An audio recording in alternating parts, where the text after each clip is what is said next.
Hello. We are here to bring you our first What We Read for November, but before that we do have a little update about our little Tamara Pierce passion project. Life happens the way it's supposed to, and we had the amazing opportunity to spend time with some family who were visiting. And friends. And we sort of just wanted to focus on that a little bit and push the release, I want to say release date. Yeah, so well, pretentious. it's release date. Yeah, to you know, the published, I don't know, well, the dates that we promised, the upload date, we're going to push those a little forward because we do have a huge lag in between the covering the Circle series and the Tortle series, right? Yeah. Mm-hmm. Or Tortal, I think that's how Tammy pronounces it. I guess it's Tortal. Yeah, and so instead of having that big of a lag, we're going to start to do that now so that we can get everybody the covers that they need. We have been rereading them and basically sobbing hysterically all throughout. And so we'll push those a little bit forward. Actually, we're pushing them almost a month forward because we're gonna start uploading videos again in December. The other life thing that's happening is that we're actually gonna be away for almost 2 weeks. Not quite. We're going back to the Philippines for family things. So, Wedding. Yeah, that'll be fun. Anyway, just wanted to give you guys an update just in case you were wondering why there was no video last Tuesday, why there is going to be no video next week and the week after. But we're really excited. I'm loving the response we're getting on this event. I think it's so great. And if you guys do want to see what we've uploaded so far, we have the original announcement video, and then we also have the first video for the Emelon series. So now we're going to talk about all the books that we read so far in November. Are you going to go first this time, or am I going to go first? Yeah, I'm going to go first, starting off with Black Panther. So this has been on my shelf from the library for like 8 million years. I feel like you had that in some hall. I've renewed it like 8 times because I have so many amazing books that I should be reading, and I'm failing magnificently at them because I'm reading other things. Though. Book life, actually, I think. Bookish life is as such. But I cannot even begin to explain just how insane the take is on Wakanda. I don't want to spoil too many things, but this is why, believe the hype is basically what this is. This has been lauded across, you know, comic book dumb as one of the best books pretty much almost ever. Yeah, I've even heard of it, and I'm not much of a comic reader. And I'm gonna butcher this name, but Ta-Nehisi Coates? I don't know. I honestly don't know. But is an amazing writer, and I cannot wait for the second volume. It really does, you know, and I think it's really timely that, you know, kind of Black Panther is coming out soon. This is really great. We see a lot of T'Challa in this one, and I absolutely recommend this to anybody who wants to get started on Black Panther. This is a good place to jump in. The first book I read was actually an ebook, or the first book I'm going to be talking about is an ebook, and I finally read my first ever Agatha Christie book. Oh, I read And Then There Were None by Agatha Christie, and this is basically the story of 10... Monkeys? No. Sorry. 10 people who are invited to a island for the weekend, and it turns out that this is all part of some major plot to get them killed one by one, and the whole mystery centers around figuring out who is pulling the strings and what's going on. I'm not much of a mystery reader, but I was really interested in finding out who had done what, and it was messed up, all of the things that these people are involved in. So that was like interesting to read. Like, it was interesting to find out the backstories, interesting to sort of see how like people would team up or people would not want to, you know, be around each other. And when they did the final reveal at the end, I was like, oh, that makes sense. It was a very, what do you call it? It was a very closed circuit mystery, so that there's an actual ending and you know what happened, and it kind of all like gets laid out on the table at the end, which I really enjoyed. I will say that because I'm the kind of person who enjoys being able to actually relate to the characters I'm reading about, that was like the one reason why I didn't like 5-star love it, because I'm like, it's hard to get attached to people who are kind of like terrible people, and they're basically they're basically murder mystery fodder. I was gonna say, I'm like, and who like die within like however many pages they die in. So yeah, that was that. But I did enjoy it enough to want to pick up another one. So I think the next one I'm gonna be reading is Murder on the Orient Express. Alrighty. So I have. Sorry, I'm done with this book, and I'm on the 3rd. Yes, this is Glass Sword. And I must say, Mare's brain is still partitioned. But it's different now, isn't it? It's totally different now. Here, it's like, I am terrible. I'm like the worst thing ever, and I sort of don't care. And it's like, I can't trust anyone. I can't trust anyone. People suck. And then there's, oh my god, I have to be mom to every one of these new little talented, you know, little mutants. And and then everything else in between. Like, that's just, I'm sorry. No, but that's, you know, and then, you know, peppered with, and one of the biggest, There's still romance, that's the important question here. Interestingly enough, no. I like, okay, thank you. Good. So the best part is that this is not what, I mean, it's not the kind of romance where it's teased and maybe she's like falling for him or not. And there's none of that here because this is war. And I totally appreciate Victoria Aveyard for bringing it to that level. Back then it was sort of weird because it could happen, maybe, and it was tension and nothing came up, you know, spoilery, nothing super, you know, earth-changing came out of it. And here it's really just about, okay, we got some mutants coming all over the place. We have totally evil person that is now officially, like, the true villain emerges, right? It's very clear at the end of the first book, and now there's still a villain here. And now it's really just, so what do we do to survive? And who am I becoming in the process of that survival? So she's basically Katniss Everdeen goes Dark Phoenix. Interesting. Yeah, well, not really Dark Phoenix, but but the whole I don't know what I'm turning into. What is this power? Both from a people level, like how much influence do I have, and from whatever, and then it all gets, you know, thrown in. I don't feel like Mayor Barrow, from the way she grew up in it, kind of like the weird slummy kind of semi-even enslaved second-class citizen state that she was, could be so magnificently poetic in the way she thinks. Like, if she was like a secret reader of poetry, I would totally that would be a believable thought, but she's like, you know, somewhere in the middle of her little revolution that she's kicked up. It's like, I am the glass sword and I am breaking or shattering or whatever it is. And great poet, like, objectively, I love that. Like, that's a great line. In context though, I'm just thinking, it's like, really? I mean, I don't want to look down on like the Reds and be all silver about it, but they always look down on the, but still, I just wouldn't know.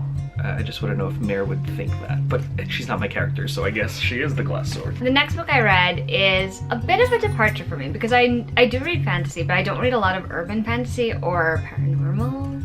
But my friend DJ recommended that I read Between the Blade and the Heart, which is a upcoming release from Wednesday Books. This comes out in 2018, so I actually read it quite early. This is the story of a girl named Malin, and she is training to be a Valkyrie. Oh yeah. And obviously her job is to kill immortals, because in this world, immortals are a part of like everyday life. So her job is to return immortals when their time is up, and she gets obviously all these orders from the higher up. And at first everything is fine, but then she uncovers this thing that her mom did. Her mom is also a Valkyrie.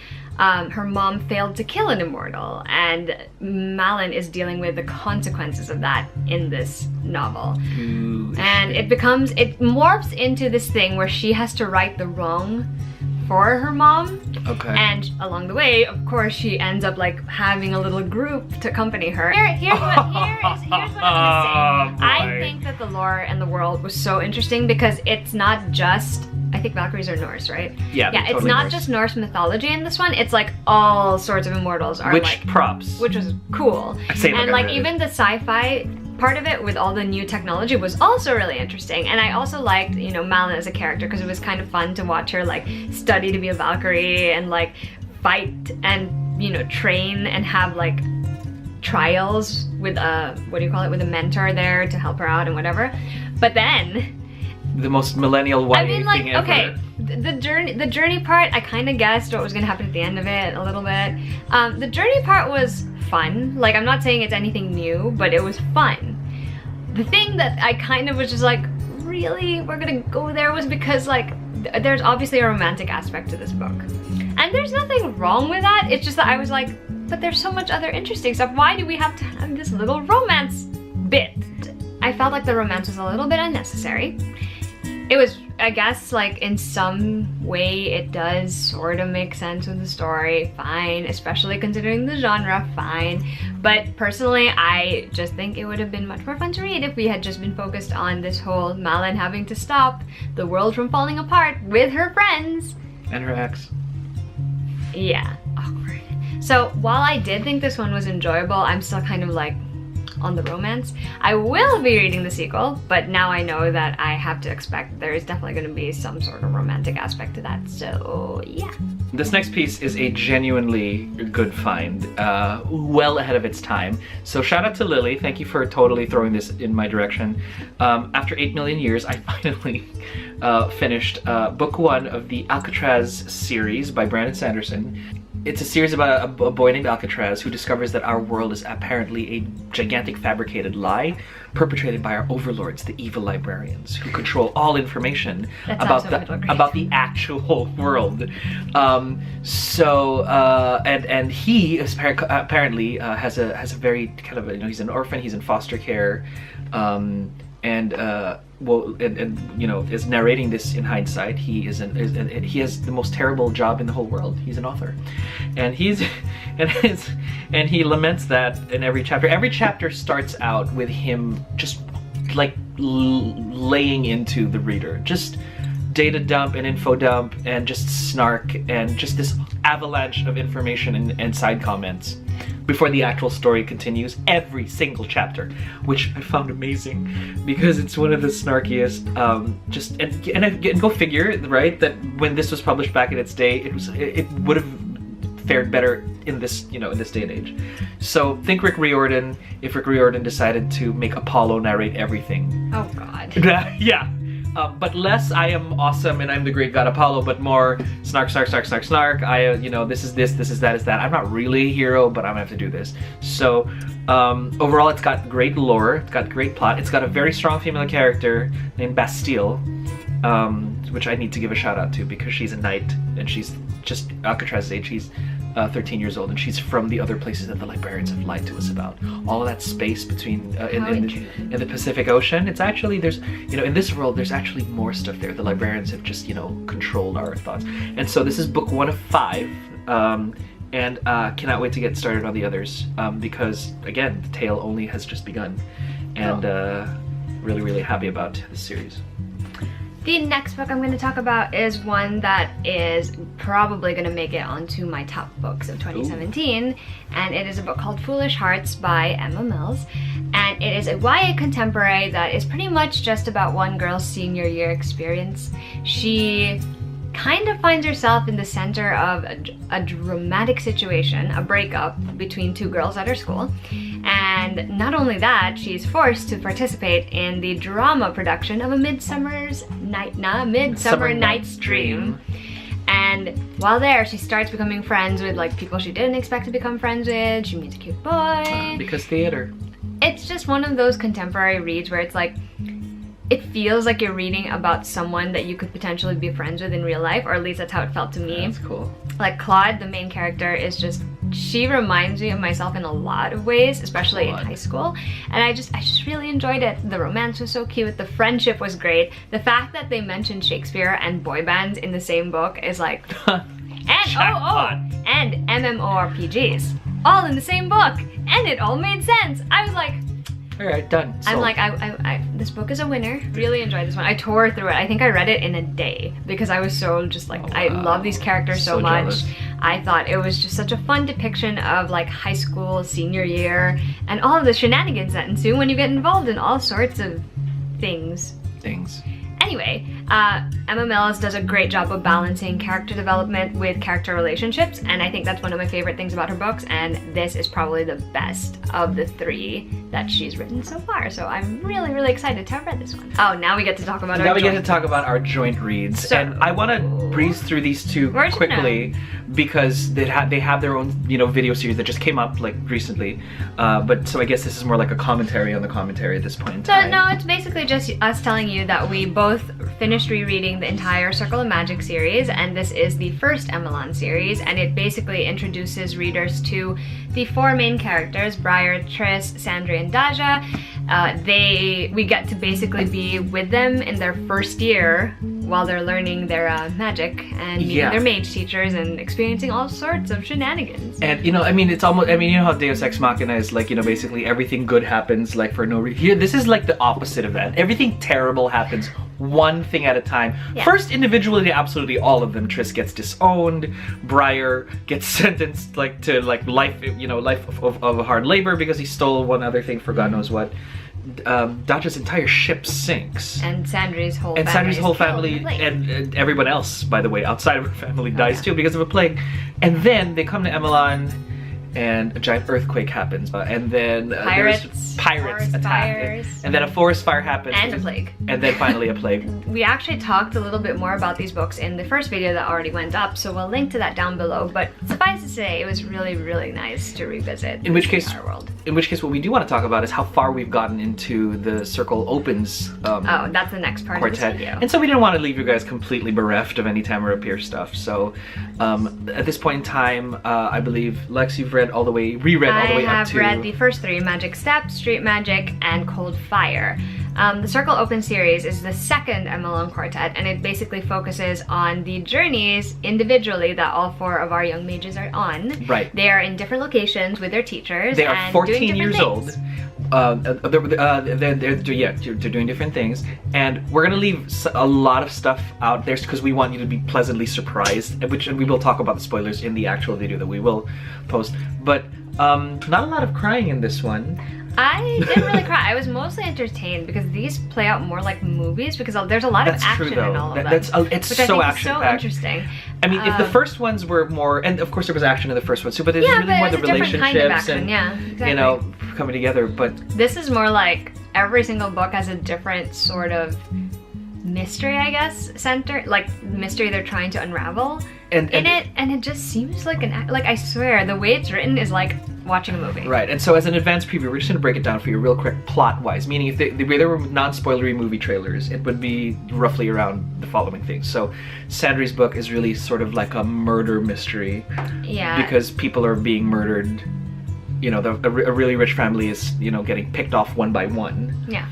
And then Briar's book, on the other hand, it involves street gangs, and there's this whole mystery about who is pulling the strings behind exactly. the scenes. Dodge's book, on the other hand, is arsonists and trying to figure out who has been setting fires in the city that she and her teacher are currently in. And then finally with Triss's book, again another murder mystery. It's weird, like there's a lot of murder in this one. A lot of people die. A lot of people, it's almost like Doctor Who. It's like you think it's like a family piece, but the body count is insane. And so with Shattered Glass, which is Triss's book, they moved to this city, to a city for a while to study, and then suddenly out of nowhere, street dancers or street performers are being murdered left and right. Almost kind of like Jack the Ripper-esque, but less gory, but still very much dead. Yeah. And it's up to them to unravel the mystery of that, because guess who Triss's friends are? She becomes friends with some of these performers. And so yeah, all of those books are so enjoyable. We're both really loving our reread and just being among these characters again because they are just like old friends that we get to revisit. And to see them, you know, older and more accomplished with a lot of time passes has been a very, very big treat, I think. Yeah, so we'll probably give you guys more details in our actual Tamara Pierce videos. But for now, those are all the books that we've read so far in November. You guys can tell us if you've read any of the ones that we've talked about, if you're excited for any of them, what have you guys been reading? Yeah, that too. And if you guys have been reading Tamara Pierce just like us. We will see you for another video next week. Bye!